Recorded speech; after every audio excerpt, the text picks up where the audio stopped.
Hello, welcome back. ಇವತ್ತು ನೋಡಿದ್ರೆ ಗೊತ್ತಾಗಿರುತ್ತೆ, ನಾವು ಇವತ್ತು ಯಾವುದೇ ರೀತಿಯ ಟ್ರೆಕ್ಕನ್ನು ಮಾಡ್ತಿಲ್ಲ. ನಾವು ಇವತ್ತು ಮಾಂಗಿ ತುಂಗಿ ಅಂತ ಹೇಳುವಂಥ ಒಂದು ಪುಣ್ಯಕ್ಷೇತ್ರವನ್ನು ವಿಸಿಟ್ ಮಾಡ್ಲಿಕ್ಕೆ ಬಂದಿದ್ದೀವಿ. ಇದು ಮಹಾರಾಷ್ಟ್ರದಿಂದ ಹತ್ತಿರ ಮುಂಬೈಯಿಂದ 300 ಕಿಲೋಮೀಟರ್ ದೂರದಲ್ಲಿದೆ. ನಿನ್ನೆ ನೈಟ್ ನಾವು 300 ಕಿಲೋಮೀಟ್ರು ಬೈಕಲ್ಲಿ ಬಂದು ನಾನು ಸುಮಂತಣ್ಣ ಇವತ್ತು ಮಾಂಗಿ ತುಂಗಿಯ ದರ್ಶನವನ್ನು ಮಾಡಿ ಮತ್ತೆ ವಾಪಸ್ ಹೋಗಬೇಕು ಅಂತ ಅಂದ್ಕೊಂಡಿದ್ದೀವಿ. ಬಟ್ ಇದನ್ನು ಈಗ ಗ್ರೇಟ್ ವಾಲ್ ಆಫ್ ಚೀನಾ ಅಂದರೆ ಅದರ ಬದಲಾಗಿ ಗ್ರೇಟ್ ವಾಲ್ ಆಫ್ ಮಹಾರಾಷ್ಟ್ರ ಅಂತ ಹೇಳಿ ಕರೀತಾರೆ. ಬಟ್ ಆದರೆ ಅಲ್ಲಿ ಇರೋದೇನು ಅಂತ ಹೇಳಿದ್ರೆ, ಅಲ್ಲಿ ಜೈನರ ಮೊದಲ ತೀರ್ಥಂಕರದಂತಹ ಋಷಭನಾಥ ಸ್ವಾಮಿಯ ಒಂದು 108 ಅಡಿ ಎತ್ತರದ ಒಂದು ಮೂರ್ತಿ ಇದೆ. ಅದನ್ನು ಸ್ಟ್ಯಾಚ್ಯೂ ಆಫ್ ಅಹಿಂಸಾ ಅಂತ ಹೇಳಿ ಕೂಡ ಕರೀತಾರೆ. ಅದನ್ನು 2016ರಲ್ಲಿ ಫೆಬ್ರವರಿ ತಿಂಗಳಲ್ಲಿ ಲೋಕಾರ್ಪಣೆ ಮಾಡಲಾಯಿತು. ನೀವು ಈ ಮಾಂಗಿ ತುಂಗಿ ಬೆಟ್ಟದ ಮೇಲೆ ಹೋಗಬೇಕು ಅಂತ ಹೇಳಿದ್ರೆ ನಿಮಗೆ ಇರುವಂಥ ಒಂದೇ ಒಂದು ಆಪ್ಷನ್ ಏನು ಅಂತ ಹೇಳಿದ್ರೆ ಸ್ಟೆಪ್ಸನ್ನು ಹತ್ಕೊಂಡೇ ಹೋಗಬೇಕು. ಬಟ್ ಅರ್ಧ ತನಕ ನೀವು ಹೋಗ್ತೀರಾ ಅಂತ ಹೇಳಿದ್ರೆ ಪಿಕಪ್ಪಲ್ಲಿ ಅಲ್ಲಿ ತನಕ ಡ್ರಾಪ್ ಮಾಡ್ತಾರೆ. ಅದಕ್ಕೆ 200 ರೂಪಾಯಿನ ಚಾರ್ಜ್ ಮಾಡ್ತಾರೆ. ಅದಾದ ನಂತರ ನೀವು ಎಷ್ಟು 1000 ಸ್ಟೆಪ್ಸನ್ನು ಹತ್ತದೇ ಹೋಗ್ಬೋದು. ಬಟ್ ಅದಾದ ನಂತರ ಉಳಿದಿರುವಂಥ 3500 ಸ್ಟೆಪ್ಸ್ಗಳನ್ನು ನೀವು ಹತ್ತಲೇಬೇಕಾಗ್ತದೆ. ಇಲ್ಲ ನೀವು ಕೆಳಗಡೆನ ಸ್ಟೆಪ್ಸಲ್ಲಿ ಹೋಗ್ತೀರಾ ಅಂತ ಹೇಳಿದ್ರೆ ಹತ್ತಿರ 4,500 ಸ್ಟೆಪ್ಸನ್ನು ನೀವು ಹತ್ಕೊಂಡು ಹೋಗಬೇಕಾಗ್ತದೆ. ಇಲ್ಲಿ ಏನು ಕಾಣಿಸ್ತಿದೆ ಅದು ಮಾಂಗಿ ಪಿನಾಕಲ್, ಈಚೆ ಸೈಡ್ ಏನು ಕಾಣಿಸ್ತಿದೆ ಅದು ತುಂಗಿ ಪಿನಾಕಲ್. ಅದರ ಮಿಡ್ಲಲ್ಲಿ ನೀವು ನಡ್ಕೊಂಡು ಹೋಗ್ಬೋದು ಅಲ್ಲಿಂದ ಅಲ್ಲಿ ತನಕ ಕೂಡ. ಮತ್ತು ಇಲ್ಲಿ ವೈಟ್ ಕಲರ್ ಕಾಣಿಸ್ತಿದೆ, ಇದೇ ಸ್ಟೆಪ್ಸಲ್ಲಿ ಹತ್ಕೊಂಡು ಹೋಗಬೇಕು. ಇಲ್ಲಿ ನಿಮ್ಗೆ ಈಚೆ ಸೈಡ್ ಏನು ಕಾಣಿಸ್ತಿದೆ ಅದು ಋಷಭನಾಥ ಸ್ವಾಮಿಯ 108 ಅಡಿ ಎತ್ತರದ ಒಂದು ಮೂರ್ತಿ ಇರುವಂಥದ್ದು. ಅದು ಅಲ್ಲೇ ಕೆತ್ತಿರುವಂಥದ್ದು, ಅದರದ್ದು ಕಲ್ಲಿಲ್ಲ, ಅಲ್ಲಿ ಕೆಳಗಡೆ ಬಿದ್ದಿದೆ. ಅಲ್ಲಿ ಇದ್ರ ಅಷ್ಟು ಹತ್ತಿರದಲ್ಲಿ ಅಲ್ಲಿ ಬೇರೆ ಕಡೆ ತಂದು ಅಲ್ಲಿ ಮೂರ್ತಿಯನ್ನು ಸ್ಥಾಪನೆ ಮಾಡಿರುವಂಥದ್ದಲ್ಲ ಅದು. ಇಲ್ಲಿಂದ ನೀವು ಹೀಗೆ ಹೋದರೆ ಆ ಸ್ಟೆಪ್ಸಲ್ಲಿ ಹತ್ಕೊಂಡು ಅಲ್ಲಿ ತನಕ ಹೋಗಬೇಕು. ಆ ಟಾಪ್ ತನಕ ಹೋಗಿ ಅಲ್ಲಿಂದ ಅಲ್ಲಿ ತನಕ ಹೋಗಿ ವಾಪಸ್ ಬರಬೇಕು. ನೀವು ಸ್ಟೆಪ್ಸ್ ಹತ್ತಿ ಇಲ್ಲಿ ಮೇಲೆ ಮಾಂಗಿ ತುಂಗಿ ಪಿನಾಕಲ್ಗೆ ಹೋಗ್ತೀರಾ ನೋಡಲಿಕ್ಕೆ ಅಂತ ಹೇಳಿದ್ರೆ, ನೀವೆಲ್ಲಾದರೂ ಜೈನ್ಸ್ ಆಗಿದ್ದರೆ ಅಮೌಂಟನ್ನು ಪೇ ಮಾಡಲಿಕ್ಕಿಲ್ಲ. ಅದೇ ಬೇರೆಯವರು ಆಗಿದ್ದರೆ 20 ರೂಪಾಯಿ ಕೊಟ್ಟು ಎಂಟ್ರಿ ಟಿಕೆಟ್ ತೊಗೊಂಡು ನೀವು ಮತ್ತೆ ಮೇಲ್ಗಡೆ ನೋಡ್ಲಿಕ್ಕೆ ಹೋಗಬೇಕಾಗ್ತದೆ. ಇಲ್ಲಿಂದ ಈಗ ನಾವು ಶುರು ಮಾಡಿದ್ವಿ. ಅದಾದ ನಂತರ ಅದೇ ಪ್ಲೇಸ್ ಅಲ್ಲಿ ನೆಕ್ಸ್ಟ್ ಅದಾದ ನಂತರ ಈಚೆ ಸೈಡಿಗೆ ಲಾಸ್ಟ್.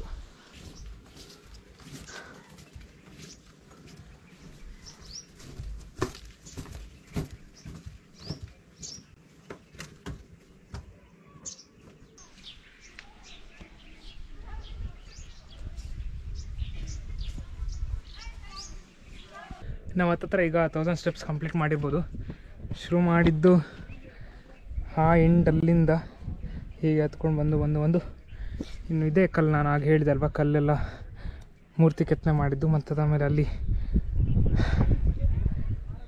ಮೂರ್ತಿಯನ್ನು ಪ್ರತಿಷ್ಠಾಪನೆ ಮಾಡಬೇಕಾದ್ರೆ ಅಲ್ಲಿ ಸ್ವಲ್ಪ ಕೆಲಸ ಮಾಡಿದ್ದೆಲ್ಲ ಕಲ್ಲು ಕೆಳಗೆ ಬಿದ್ದಿದೆ. ಅಲ್ಲಿ ಮೂರ್ತಿ ಇರುವಂಥದ್ದು ಇದು ಮಾಂಗಿ ಪಿನಾಕಲ್. ಆಚೆ ಸೈಡಲ್ಲಿರುವಂಥದ್ದು ತುಂಗಿ ಪಿನಾಕಲ್.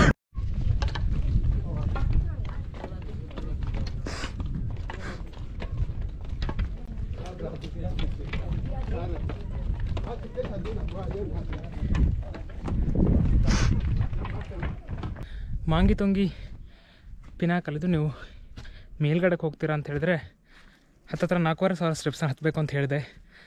ಮೊದಲಿಗೆ ಅಂದ್ಕೊಳ್ತೀವಿ ಕೆಳಗೆ ನೋಡ್ಬೇಕಾರೆ ಹತ್ತಿರ ತುಂಬ ಈಸಿ ಇದೆ, ಹತ್ಬೋದೇನೋ ಅಂತ.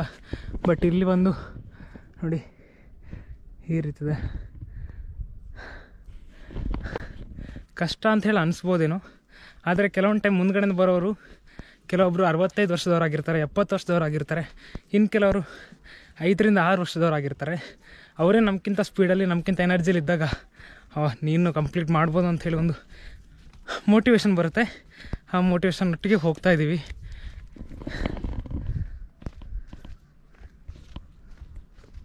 ಈಗ ನಾವು ಮಾಂಗಿ ಪಿನಾಕಲ್ ಇದು ಟಾಪಿಗೆ ಬಂದಿದ್ದೀವಿ. ಬಂದ ತಕ್ಷಣ ಒಂಥರ ವೈಬೇ ಡಿಫ್ರೆಂಟ್ ಚೇಂಜ್ ಆಯಿತು. ಯಾಕಂದರೆ ಫುಲ್ ಕೋಲ್ಡ್ ಆಗಿರುವಂಥ ಏರ್ ಬರ್ತಿದೆ. ಅಲ್ಲಿಂದ ತುಂಬ ಸುಸ್ತಾಗಿ ಬಂದಿದ್ವಿ. ಅದು ಒಂದೇ ಒಂದು ಸ್ವಲ್ಪ ಗಾಳಿ ಬಂದ ತಕ್ಷಣ ಎಲ್ಲ ಆ ಸುಸ್ತಾಗಿದೆಲ್ಲ ಹೋದ ರೀತಿ ಅನಿಸ್ತಾ ಇದೆ. ಇಲ್ಲಿಂದ ವ್ಯೂ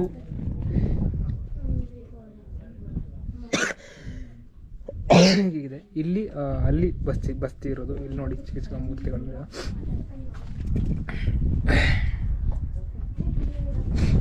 ಆ ತೀರ್ಥಂಕರ ಪಾದಗಳು.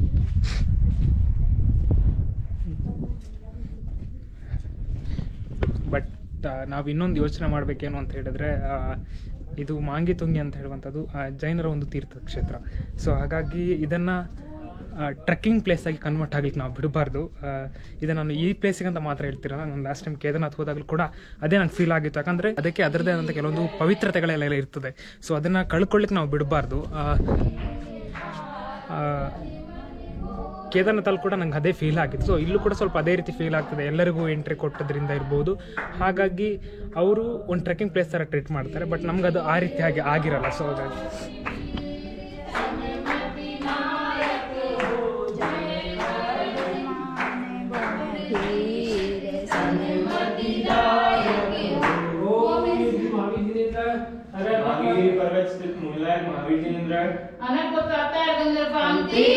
ಇಲ್ಲಿಂದ ತುಂಗಿಯನ್ನು ನೋಡ್ಬೇಕಾದ್ರೆ ಯಾವ ರೀತಿ ಕಾಣಿಸುತ್ತೆ ಅಂತ ಹೇಳಿದ್ರೆ ನೋಡಿ, ಅಲ್ಲಿ ಹತ್ಕೊಂಡು ಹೋಗ್ಬೇಕು, ವಾಪಸ್ ಕೆಳಗಡೆಯಿಂದನೇ ಹತ್ಕೊಂಡು ಹೋಗ್ಬೇಕು ಆಚೆ ಸೈಡಿಂದ.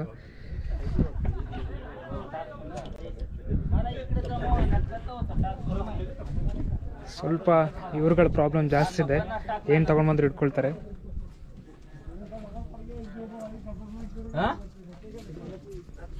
ಇಲ್ಲೆಲ್ಲ ತೀರ್ಥಂಕರದ್ದು ಕಿತ್ತನೆ ಇದೆ.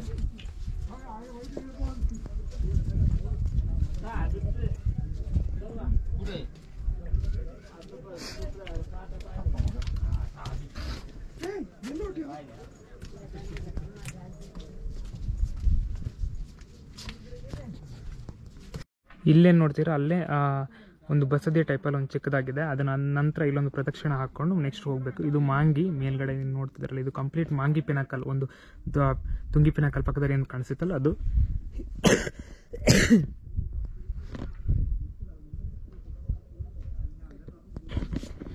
ಈ ಪ್ಲೇಸನ್ನು ಮತ್ತೆ ನಾನು ಆಲ್ಮೋಸ್ಟ್ ಮಹಾರಾಷ್ಟ್ರದಲ್ಲಿ ಇರೋದನ್ನೆಲ್ಲ ರೈನಿ ಸೀಸನಲ್ಲಿ ಮತ್ತೆ ವಾಪಸ್ ರಿವಿಸಿಟ್ ಮಾಡಬೇಕು ಅಂತ ಹೇಳಿ ಪ್ಲ್ಯಾನ್ ಮಾಡ್ತಿದ್ದೀನಿ. ಯಾಕಂದರೆ ಈಗ ನಾವು ನೋಡೋದು ಬೇರೆ, ಆ ಟೈಮಲ್ಲಿ ನೋಡೋದು ಕಂಪ್ಲೀಟ್ ಡಿಫ್ರೆಂಟ್ ಆಗಿರುತ್ತೆ. ಸೊ ಹಂಗಾಗಿ ನೋಡಿ ಹೇಗಿದೆ ಅಂತ.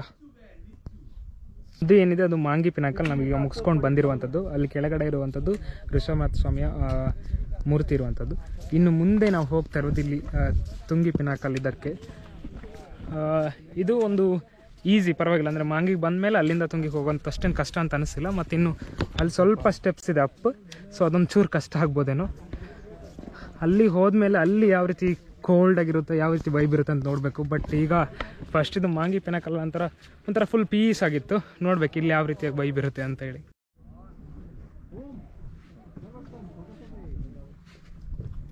ನೀವೆಲ್ಲಾದರೂ ಈಗ ಸಪೋಸ್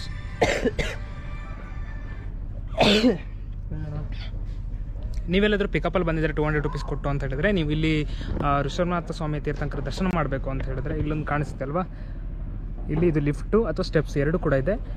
ಎರಡರಲ್ಲಿ ಯಾವ್ದಾದ್ರು ಒಂದನ್ನು ಯೂಸ್ ಮಾಡ್ಕೊಂಡು ಮೇಲ್ಗಡೆ ತನಕ ಹೋಗ್ಬೋದು. ಅಲ್ಲೇ ಅದರ ಹತ್ರ ಅಲ್ಲಿ ಮೇಲ್ಗಡೆ ಇರುವಂಥದ್ದು ಋಷಭನಾಥ ಸ್ವಾಮಿ ತೀರ್ಥಂಕರ ಮೂರ್ತಿ. ಈ ಮಾಂಗಿತುಂಗಿಯಲ್ಲಿರುವಂತಹ ಈ ಋಷಭನಾಥ ತೀರ್ಥಂಕರ ಈ ಮೂರ್ತಿಯನ್ನು ಪ್ರತಿಷ್ಠಾಪನೆ ಮಾಡಿದವರು ಜ್ಞಾನಪತಿ ಮಾತಾಜಿ ಅಂತ ಹೇಳಿ. ಅವ್ರದ್ದು ಫೋಟೋ ಇಲ್ಲಿದೆ, ಇವರು ಅಲ್ಲಿದೆ ಅವರು.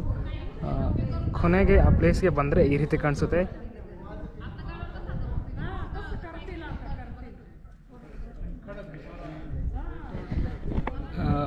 ಇಲ್ಲಿಗೆ ಜೈನ್ಸ್ ಬಿಟ್ಟು ಬೇರೆ ಯಾರು ಬಂದರೂ ನಿಮ್ಮ ಹತ್ರ ಒಂದು ರಿಕ್ವೆಸ್ಟ್ ಏನು ಅಂತ ಹೇಳಿದ್ರೆ, ಈ ಪ್ಲೇಸ್ಗೆ ಅದರದ್ದೇ ಆದಂತಹ ಕೆಲವೊಂದು ಪ್ರಾಮುಖ್ಯತೆಗಳಿರ್ತದೆ, ಅದನ್ನು ಅವ್ರಿಗೆ ಉಳಿಸ್ಕೊಂಡು ಹೋಗಲಿಕ್ಕೆ ಬಿಟ್ಬಿಡಿ, ಅದನ್ನು ಹಾಳು ಮಾಡಬೇಡಿ ಅಂತ ರಿಕ್ವೆಸ್ಟ್ ಅಷ್ಟೇ.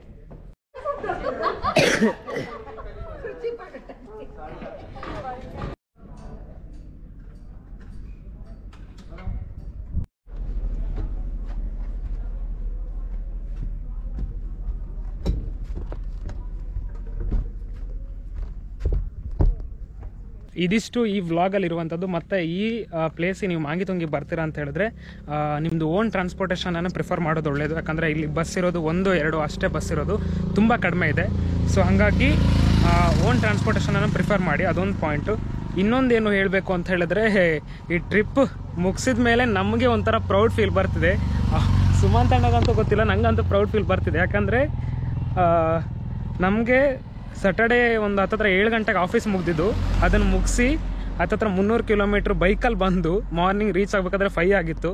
ಮತ್ತು ಒಂದು 2 ಗಂಟೆ ರೆಸ್ಟ್ ಮಾಡಿ ಈಗ ವಾಪಸ್ ಆ ಮಾಂಗಿತುಂಗಿ ಟಾಪ್ ತನಕ ಹೋಗಿ 4,500 ಸ್ಟೆಪ್ಸನ್ನು ಮುಗಿಸಿ ಈಗ ಇಲ್ಲಿ ಫ್ರೆಶ್ ಅಪ್ ಆಗಿ ಮತ್ತೆ ಹೊರಡ್ತೀವಿ.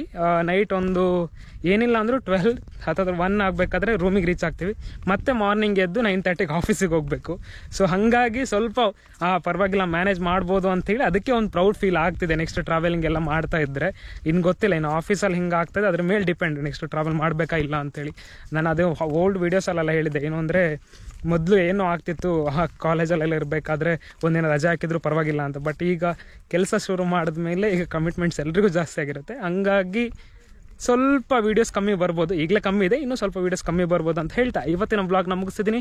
ಜೈ ಹಿಂದ್, ಜೈ ಕರ್ನಾಟಕ. ಮತ್ತೆ